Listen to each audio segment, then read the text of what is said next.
Bila ditiupkan sangkakala yang pertama, maka mematikan kepada semua yang hidup, baik itu di langit para malaikat, di bumi manusia, dan juga termasuk mereka yang berada di alam barzakh, mereka juga akan dimatikan. Ruh pun juga akan mati.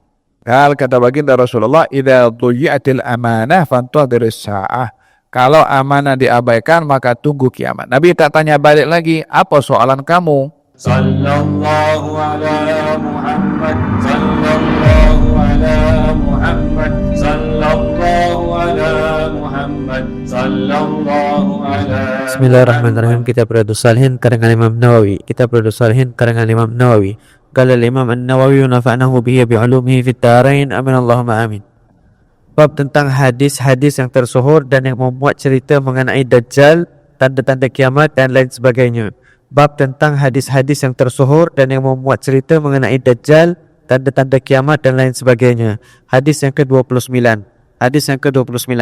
Wabihi ilahi dzal hadatsana anhu anin nabi sallallahu alaihi wasallam qala baina nakhataini arba'una qalu ya Abu Hurairah arba'una yawman qala abaitu قالوا 40 سنة قال أبيت قالوا 40 شهرا قال أبيت ويبلى كل شيء من الإنسان إلا عجب الذنب فيه يركب الخلق ثم ينزل الله من السماء ماء فينبتون كما ينبت البقل متفق عليه.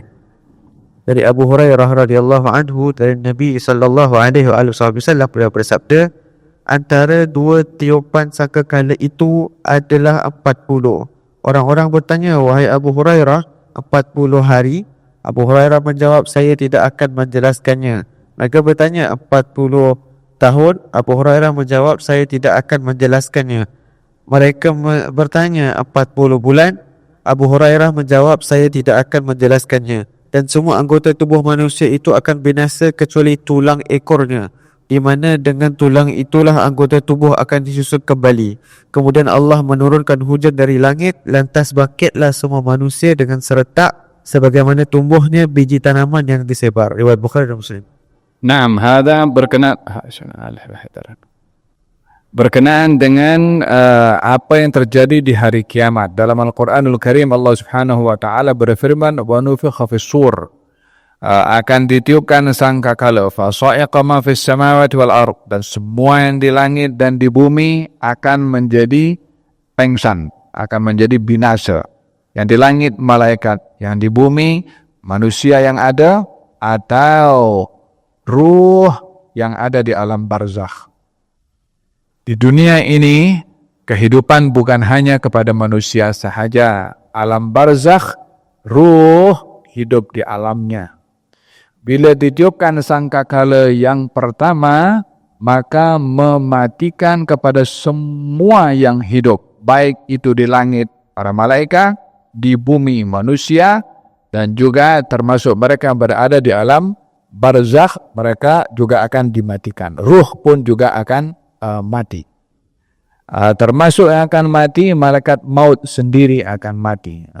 Sehingga malaikat maut pun juga akan merasai kematian. Kullu nafsin dha'iqatul maut. Semua yang bernyawa pasti akan merasai kematian. Hatta malaikat mautnya pun akan merasai kematian. Hatta malaikat Israfil yang meniupkan sangkakala pun juga akan mati. Tak ada yang tak mati. Semua mati. Sayyiduna Jibril mati, para anbiya pun juga demikian, tak akan ada yang tersisa kecuali yang maha hidup subhanahu wa ta'ala.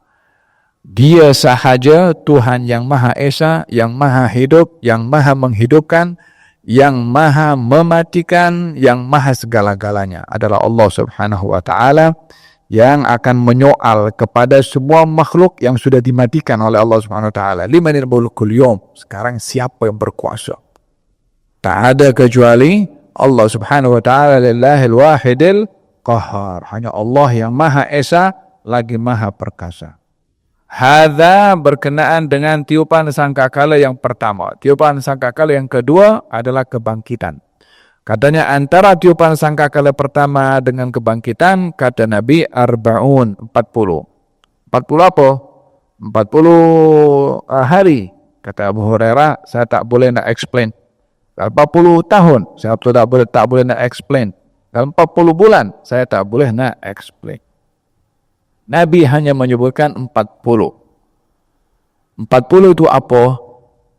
Kalau tidak dijelaskan oleh Nabi itu 40 apa, maka ia kekal, yang tahu hakikatnya adalah Nabi.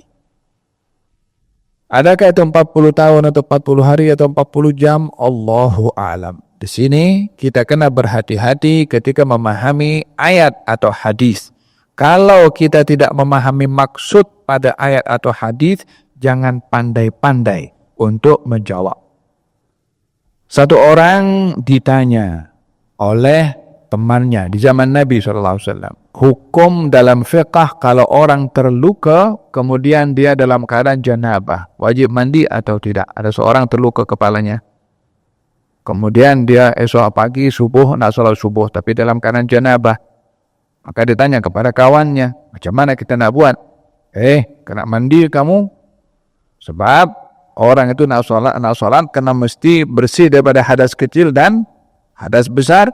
Kamu dalam keadaan hadas besar kena mandi. Dia pun pergi mandi, ambil air, kasih basah. Air itu kena kepada lukanya. Luka itu pun sensitif dengan air. Makin teruk luka sampailah dia meninggal dunia. Berita sampai kepada Rasulullah. Kata baginda Rasulullah, yang menjawab itu sudah membunuh kepada dia. Jawabannya menjadi kebinasaan kepada orang tersebut. Apa sebab? Menjawab tanpa ilmu. Walihada dikatakan separuh daripada ilmu itu Allahu a'lam. Separuh daripada ilmu kita jawab Allah yang maha tahu. Yang jangan memandai untuk jawab kalau tidak tahu. Kadang-kadang kan orang dah sanjung-sanjung kita, tak jawab nanti malu, jatuh ke punya marwah. Tak apalah, kita fatwa aja sih kita. Kalau boleh membinasakan orang lain, dia akan menanggung bahaya jawaban itu. Faham dong? Oleh hadza di sini sifatnya hati-hati. Diserahkan kepada baginda Rasulullah SAW. Katanya, wa yabla kullu syai', semua akan binasa. Tubuh badan manusia pun akan binasa, akan dimakan tanah. Kecuali jasad orang-orang tertentu, para syuhada, para anbiya, para hufadzul Quran dan mengamalkannya, maka dia termasuk jasad-jasad yang akan dipelihara dan tidak hancur, tidak dimakan tanah. Dan ini adalah takrim dari Allah Subhanahu wa taala kepada sebagian hambanya untuk tidak dimakan tanah pada tubuh badannya. Apa sebabnya? Disebabkan oleh kerana di dadanya ada Al-Quranul Karim. Sebabnya adalah syahid di jalan Allah. Dia mengorbankan sesuatu yang paling berharga, yaitu nyawanya. Maka dikekalkan tubuh badannya oleh Allah Subhanahu wa taala, tidak dimakan oleh tanah. Walihada para syuhada Uhud yang gugur syahid dalam peperangan Uhud ketika dikebumikan setelah 40 tahun daripada peristiwa itu, ada banjir yang melanda sehingga air itu membawa pasir atau yang menutupi jasad para syuhada, sehingga ternampaklah jasad para syuhada karena tanah yang menutupi tubuh badan mereka dibawa oleh air. Maka pada ketika itu ingin dipindahkan jenazah-jenazah itu ke tempat yang lebih selamat. Didapati selama 40 tahun itu masih kekal tubuh badannya, seakan-akan baru tadi pagi.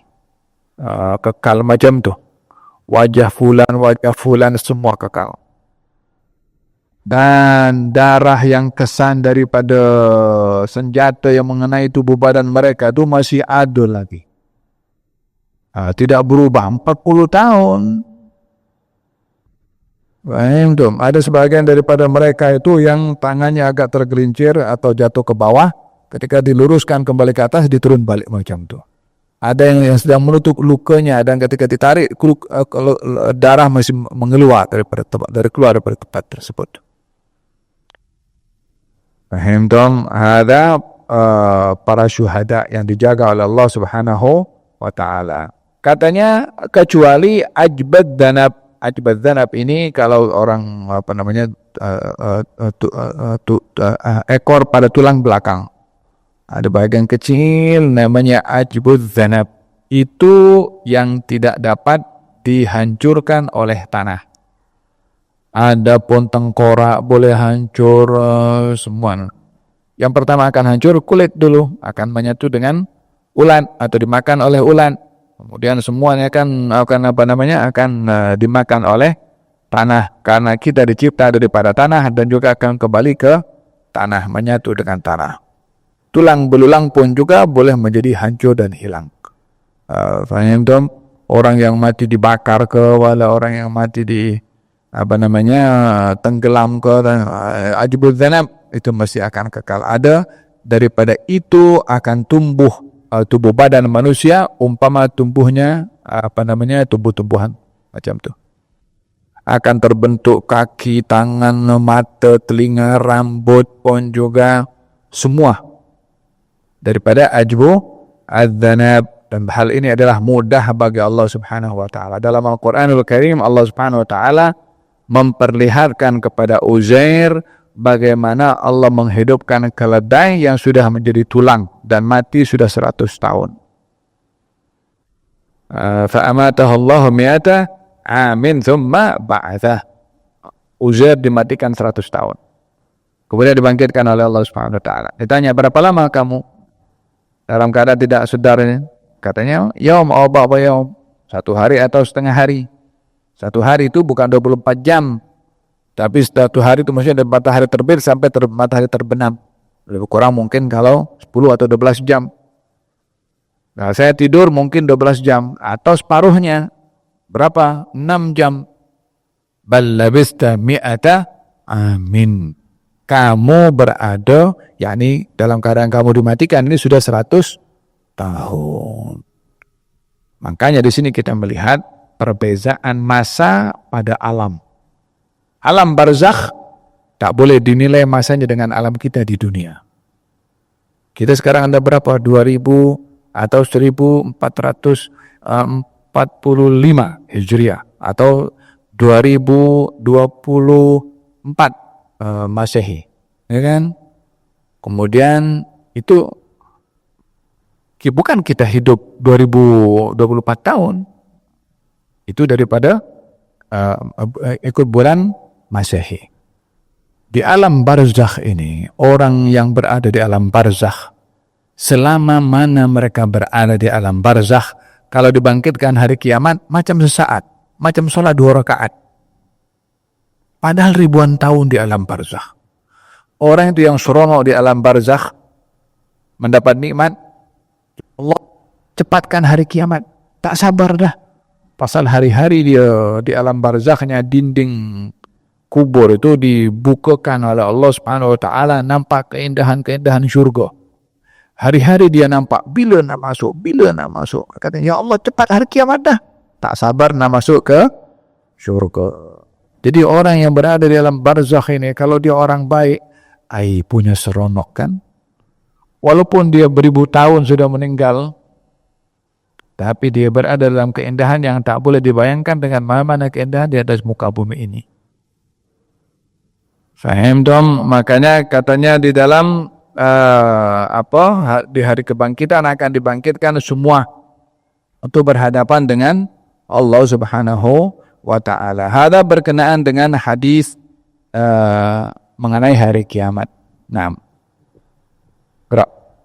وبه له قال حدثنا عنه قال بينما النبي صلى الله عليه وسلم في مجلس يحدث القوم جاءه أعرابي فقال متى الساعة فمضى رسول الله صلى الله عليه وسلم يحدث فقال بعد القوم سمع ما قال فكره ما قال وقال بعدهم بل لم يسمع حتى إذا قضى حديثه قال أين السائل عن الساعة قال ها أنا يا رسول الله قال إذا ضيعت الأمانة فانتظر الساعة قال كيف يدعتها قال إذا وسد الأمر إلى غير أهله فانتظر الساعة رواه البخاري.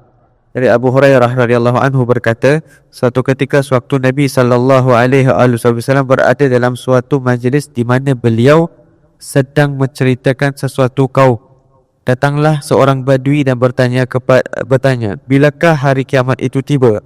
Rasulullah sallallahu alaihi wasallam meneruskan ceritanya sehinggalah seseorang di antara orang-orang yang berada di hadapannya itu berkata, beliau mendengar apa yang ditanyakan oleh orang Badui itu, tetapi beliau tidak suka pada pertanyaan itu. Salah seorang di antara mereka ada yang berkata, barangkali beliau tidak mendengarnya. Setelah beliau selesai bercerita, Beliau bertanya, mana orang yang menanyakan tentang datangnya hari kiamat? Orang Badui itu menjawab, saya ya Rasulullah. Beliau bersabda, apabila amanah yakni kepercayaan sudah disia-siakan, maka tunggulah datangnya hari kiamat. Ia bertanya, bagaimanakah menyia-nyiakannya? Beliau bersabda, apabila sesuatu urusan diserahkan kepada yang bukan ahlinya, yakni bukan bidangnya, maka tunggulah datangnya hari kiamat. La ilaha illallah. Beberapa hikmah kita perlu ambil di sini. Yang pertama adalah anjuran untuk menghadiri majelis-majelis ilmu.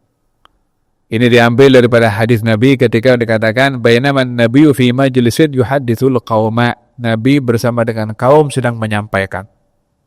Bermakna yang hadir ramai. Di sini Nabi mengajar apa yang diadakan majelis-majelis ilmu dengan beramai-ramai itu bahagian daripada tradisi yang ada pada zaman baginda Rasulullah sallallahu alaihi wa ala alihi wasallam. Itu yang pertama. Kemudian Nabi tengah berbicara, jahu Arabiyun faqal mata as-sa'ah. Nabi tengah bercakap. Kemudian di-cut pembicaraan Nabi. Hari kiamat itu bila? Maka Nabi terus sambung bicara, tak melayan kepada Badui tadi. Dalam hal ini, sahabat melihat, memahami, Nabi dengar soalan tadi. Tapi karena orang itu bertanya bukan pada tempatnya, maka Nabi tak layan kepada dia. Artinya, ada beberapa hal yang perlu diperhatikan bila seseorang berbicara. Adab dalam kita berbicara kalau guru mengajar atau khatib menyampaikan khutbah, maka haknya orang yang menyampaikan khutbah atau mengajar itu didengar. Tidak boleh potong pembicaraan melainkan orang itu sudah selesai berbicara. Fahim dong? Walihada ketika baginda Rasulullah berbicara kepada beberapa pembesar Quraisy dan datang Abdullah bin Maktum memotong pembicaraan Nabi, maka Nabi nampak tak senang wajahnya disebabkan oleh kerana pembicaraan Nabi dipotong oleh Abdullah bin Maktum yang akhirnya turun dalam Al-Quran abasa wa tawalla an ja'ahul a'ma seperti mana dalam Al-Quranul Karim. Falhasil di sini adalah bila seorang berbicara, jangan dipotong pembicaraannya, melainkan dia selesai. Bila orang berbicara, tataplah mukanya dan jangan kita memalingkan wajah daripada pembicaraan orang yang akan dilihat kita tak peduli dan tidak menghargai pembicaraan orang. Melainkan kalau berbicara di hadapan orang tua atau orang kita sanjung, kita mendengar tapi menunduk ke bawah seperti ini, tidak menatap kepada wajahnya. Fahim itu sebagai tanda hormat dan ta'zim kepada orang yang amat berjasa kepada kita. Walihada baginda Rasulullah kalau mengajar atau berbicara, kebanyakan pandangan sahabat itu ke bawah seperti ini. Tidak berani menatap kepada wajah Nabi sallallahu alaihi wa ala alihi wa sahbihi wasallam karena penghormatan kepada, tapi fokus, tetap masih memberikan perhatian. Sikap menegur kepada lelaki yang tidak sopan. Lelaki tadi tidak sopan. Di sini baginda Rasulullah memahami lelaki tadi datang daripada Badui. Jadi menempatkan seseorang itu tepat pada tempatnya. Ada kalanya teguran itu dengan tidak berbicara. Ada kalanya teguran itu dengan tegas, keras, kita cakap terus. Ada kalanya teguran itu dengan kita memalingkan wajahnya. Bergantung kesesuaian apa yang perlu untuk kita ambil dalam menegur. Dan dalam kita budaya atau dalam kita adab menegur, bukanlah kita fokus kepada bukanlah hanya fokus kepada teguran yang baik, tetapi kita fokus kepada cara menegur yang baik. Ada kalanya orang itu menegur, tegurannya baik, caranya tak baik, boleh mengundang yang ditegur tak mau terima teguran. Fahim dong, saya ingat saya pernah ceritakan dan zaman Rasulullah ada seorang dia sholat, kemudian dalam sholat dia bersin dan ucap alhamdulillah kali alhamdulillah. Jadi dia orang dalam sholat tak boleh berbicara, ini Badui berbicara. Maka sahabat Nabi yang sholat bersama dengan Nabi waktu itu matanya melotot kepada Badui itu. Karena Badui bicara. Kata Badui itu, kamu tengok aku pasal apa? Sementara berada dalam salat. Maka sahabat Nabi yang tahu dalam salat tak boleh bicara, dia tepuk paha macam ni dengan kuat bagi isyarat kepada Badui itu jangan berbicara. Maka selesai daripada salat, Nabi tanya, siapa tadi yang bercakap? Galak-galak, ya Rasulullah, ya Rasulullah. Bagi tahu ini, salat tak boleh kita berbicara kecuali Quran, zikir dan tasbih. Diberitahukan demikian. Katanya, aku tak akan buat sekali lagi, wahai Rasulullah. Kata Badui itu meriwayatkan, wallahi ma'annafani. Kalau Nabi tidak marah kepada saya. Sementara sahabat tadi marah kepada Badui tadi dengan melotot, kan Badui itu jawab balik kepada dia, kamu tengok saya pasal apa? Dibalas balik marah. Padahal tujuan sahabat itu kan betul mau menegur supaya tak berbicara. Tapi karena cara teguran dengan keras, melotot kepada Badui itu lawan balik. Jadi dalam teguran bukan hanya kita menegur yang baik, tapi cara menegur yang baik untuk sampai teguran yang baik itu mudah untuk diterima. Dengan kata lain, berbudi bahasa dalam menegur. Baginda Rasulullah dalam hal ini ketika Badui itu tidak sopan bertanya, Nabi berpaling saja, tak dilayan. Karena pembicaraan belum selesai. Khawatir pembicaraan yang belum selesai akan dipahami setengah oleh orang lain, nanti salah paham. Maka Nabi teruskan sampai selesai. Dah selesai, baru Nabi tanya, siapa tadi yang bertanya itu? Karena ya Rasulullah, apakah bertanya tadi? Bila dilayan juga oleh Nabi karena hak orang bertanya, orang jahil adalah diberitahu. Kalau dia tahu jawabannya, tak boleh. Kalau tidak, dia akan dikategorikan menyembunyikan ilmu. Maka ketika dijawab oleh, ketika bertanya, ayna sa'il, mana orang tadi bertanya tentang hari kiamat? Kan, ana ya Rasulullah. Kata baginda Rasulullah, idza dhuyi'atil amanah fantadhiris sa'ah. Kalau amanah diabaikan, maka tunggu kiamat. Nabi tak tanya balik lagi, apa soalan kamu? Sebab Nabi memang dah dengar tadi soalannya. Tak tanya balik. Langsung diberi jawaban, kalau amanah diabaikan, maka tunggu hari kiamat. Kata Badui itu tanya balik, macam mana orang itu mengabaikan amanah? Bila diserahkan kepada orang yang bukan ahlinya. Bila orang yang bukan ahli memegang tanggung jawab, itu tanda-tanda kiamat. Ini mempunyai beberapa maksud. Adakah yang dimaksudkan kiamat sebenar? yakni hancurnya dan tibanya hari kiamat, atau kiamat itu pada bidang yang diserahkan kepada orang yang bukan ahli, maka akan jadi kiamat, akan bidang itu memudaratkan kepada orang. Seperti mana berlaku di zaman kita sekarang ini. Bila keamanan di dunia diserahkan kepada perompak, ya jadi hancur. Macam mana perompak dia jadi jadi pengaman. Paham dong? Dengan macam-macam alasan. Dahulunya human right, perjuangkan human right. Kena kepada orang-orang Palestina, defense, membela diri, kan? Sudah memutarbalikkan fakta dan apa sebabnya, yang memegang amanah bukan ahlinya. Kiaskan apa saja, mau dalam keamanan, mau dalam ekonomi, mau dalam kebudayaan, mau di dalam keuangan, mau apapun juga. Kalau yang memegang bukan amanah, maka tunggu kehancurannya. Oleh sebab itu, bila menyerahkan satu tanggung jawab, pastikan yang memegang itu orang yang ahli dan layak. Oh, ini saya punya saudara. Oh, anak saudara saya. Oh, ini best friend. Kalau motifnya adalah keluarga, motifnya adalah karena kekerabatan, motifnya adalah karena dulu sama-sama satu geng, bukan ahlinya, tunggu kehancurannya. Nasallallahu al-afwa wal afiyah. Jazallahu anna sayyidana Muhammadan